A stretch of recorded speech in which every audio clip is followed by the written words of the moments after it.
Secret two. In secret one, we talked about uncovering the core reason why women don't meet more guys and how you can beat it. We talked about fear and bringing that and laying those fears to rest. Secret number two, we are going to dive into some of the best social hotspots so that you can meet more guys faster. So this one's going to be really good. It's going to be a little bit shorter, just so we can move on to secret 3 and 4. Those are the ones I'm really excited for. Okay, here we go. Secret number 2. So I always laugh when girls say, hey, where are all the good guys hiding? Have you ever wondered that? And you're like, where are they? Like, where can I meet those guys? And honestly, like, guys are everywhere. But when we're in our comfort zones, we tend to stay in places that are familiar to us. And this isn't necessarily a bad thing, but it's not great if you're trying to meet new people and staying in the same spot. And so if we're hanging out with the same people, our goal isn't really to hang around those same friends if we're looking to meet new people, right? And so there's a guy who's a professor at Carnegie Mellon that had a really cool quote. He said, "People resist change and are uncomfortable with uncertainty. Strong ties constitute a base of trust that can reduce resistance and provide comfort in the face of uncertainty." And so thus, this change is not really facilitated by weak ties, but it's more of a strong tie. So you think about those really, really close friends that you have, that's your base of trust that you have. And so we're going to talk about strong ties and weak ties and how this relates to meeting new people and being able to go and expand our social network, so to say. So the hotspots, they're actually in weak ties. So if you think about your network, you have your best friends. You got the people that you talk to all the time. You've got your really, really close friends, people you see pretty often.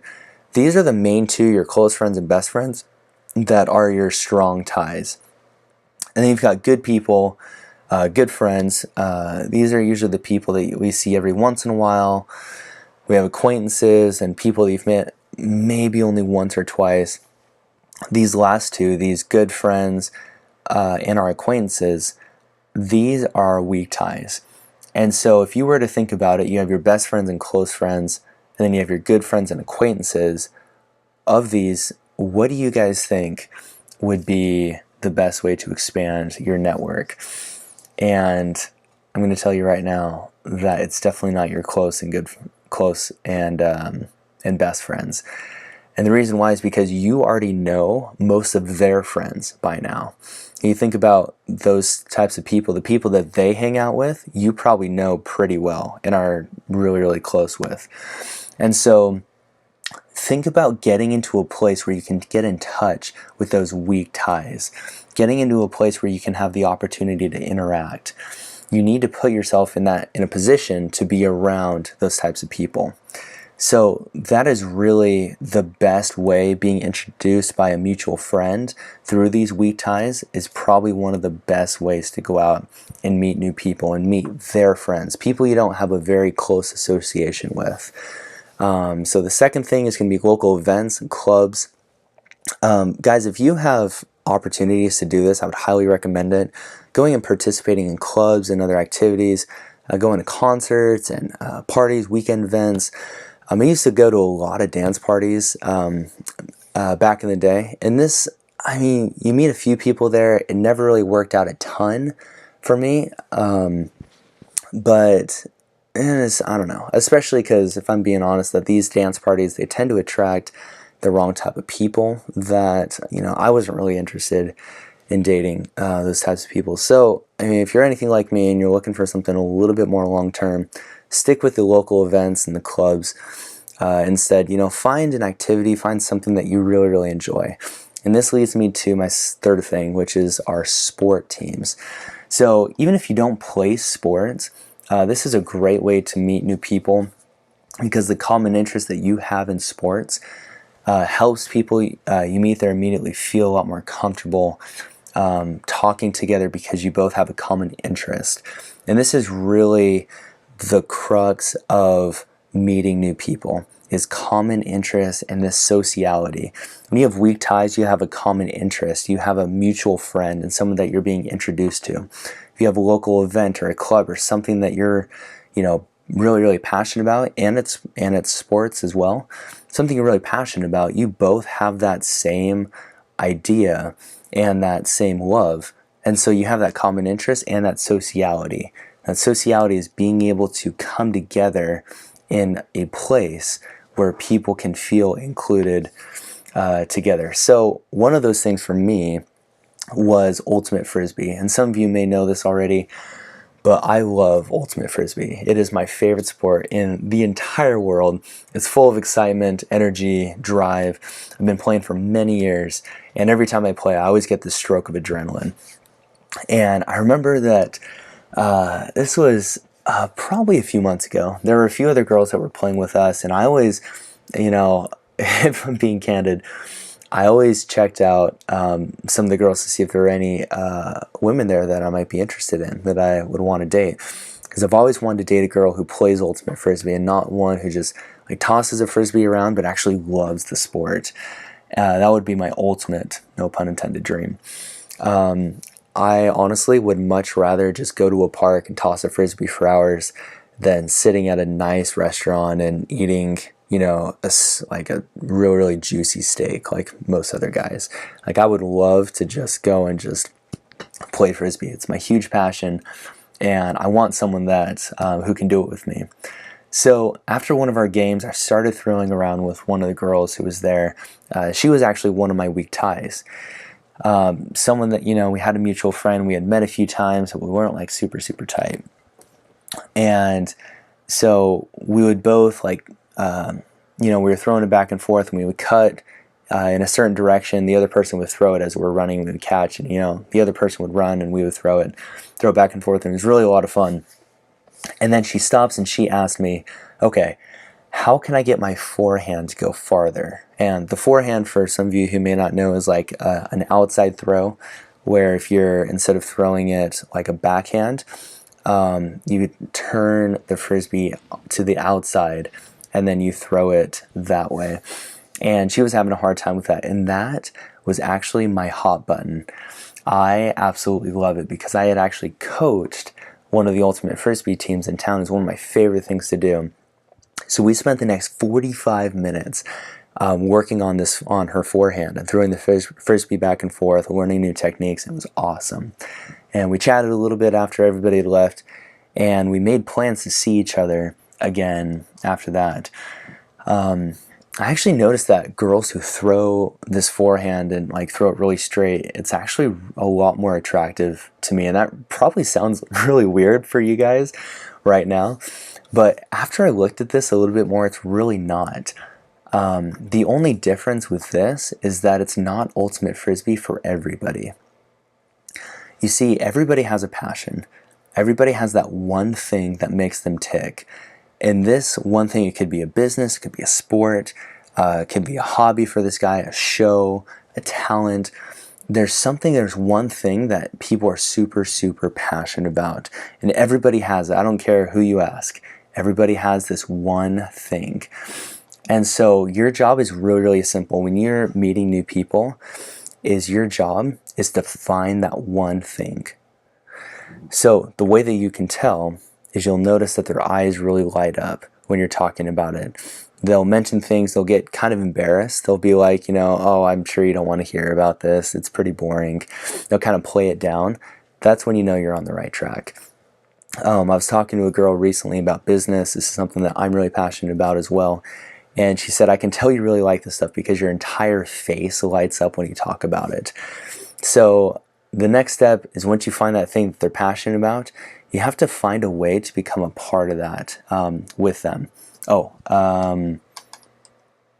Right, okay. So if we're talking about, let me go back here for a sec, sorry.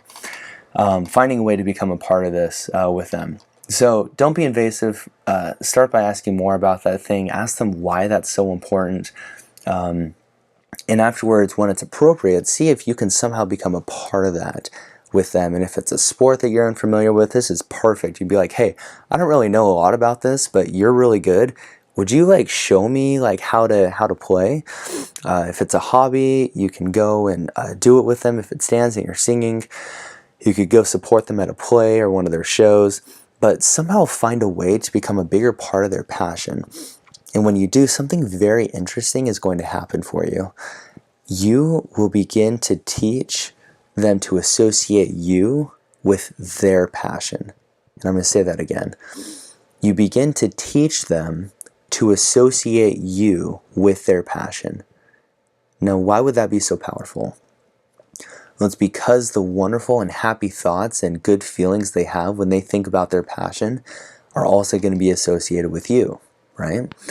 So when you're out meeting new people, and since you're out and about and expanding your networks of weak ties, and you're meeting these people, like really, really hone in. Like, what is that one thing that you could find?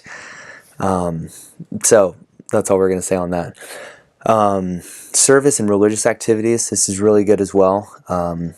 Charities and charity causes, service activities in the community. These are a great atmosphere for meeting new people as well. I remember I participated in an after-school program for kids, and while I was at a local elementary school, I was with a group of kids and a couple other counselors, and I was able to interact with those counselors and meet some very, very fun people as well. So that's also a really, really good way.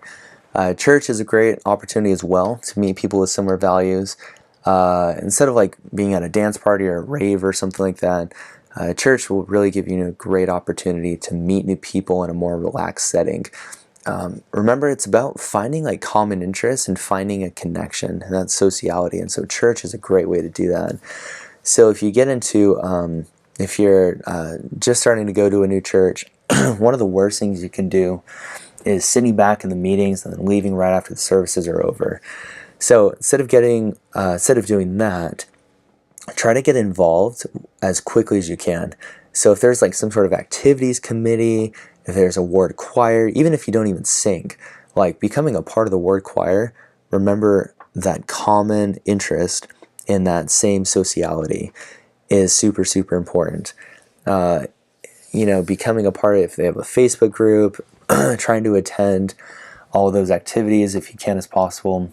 This is really going to ensure that you're aware of the events, potential opportunities to meet new people here. So those are the main hotspots and things, places that you can meet people. I'm sure there are others, but these are kind of the main ones, especially weak ties. Being able to meet somebody through a mutual friend is probably the most effective. Local events and clubs, sports teams, and then service, religious activities. So just to name a few. So here's our FAQs. Remember, pause the video if you need to. Really write this down. Really take a few minutes and go and do this, because this is for you. Okay. So what are some places you can go and meet new guys? And are there any other places that weren't mentioned? Think about some of those places that you may have gone to, that you were able to go and meet people. You're like, yeah, like that was a really good spot to be able to go. What do you feel like holds you back from meeting more guys?